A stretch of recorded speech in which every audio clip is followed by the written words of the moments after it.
ఇంకో పక్క ఈరోజు మీరు ఒక విషయం గుర్తుపెట్టుకోవాలి. ముందే చెప్పాను, ప్రపంచమంతా పరిస్థితులు మారుతూ ఉంటాయి, రాజకీయ పరిస్థితులు మారుతాయి.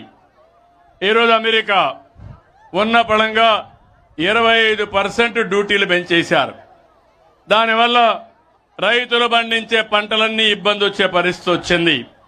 అయితే నేను ఆలోచించేది, ఎప్పటికప్పుడు ఇవన్నీ దృష్టిలో పెట్టుకొని మీరు ఏ పంట వేయాలనో చెప్తాం, ఏ పొలంలో ఏ వాతావరణంలో ఏ పంట వస్తుందో చెప్తాం, ఎక్కడ నీళ్లు ఎప్పుడు ఇస్తాం ముందే చెప్పేస్తాం.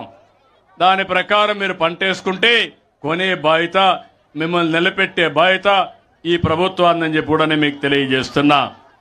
అందుకని ఏపీ మార్కెట్ ద్వారా ఈ జిల్లాలో 20 మిలియన్ కేజీల పొగాకు కొనుగోలు చేసి డబ్బులు ఎంతైనా పర్వాలేదు రైతును ఆదుకోవాలని దగ్గర 273 కోట్ల రూపాయలు ఖర్చు పెడుతున్నాం.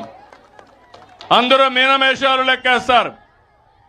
మా అధికార యంత్రాంగం కూడా చెప్పారు, నష్టం వస్తుందన్నారు.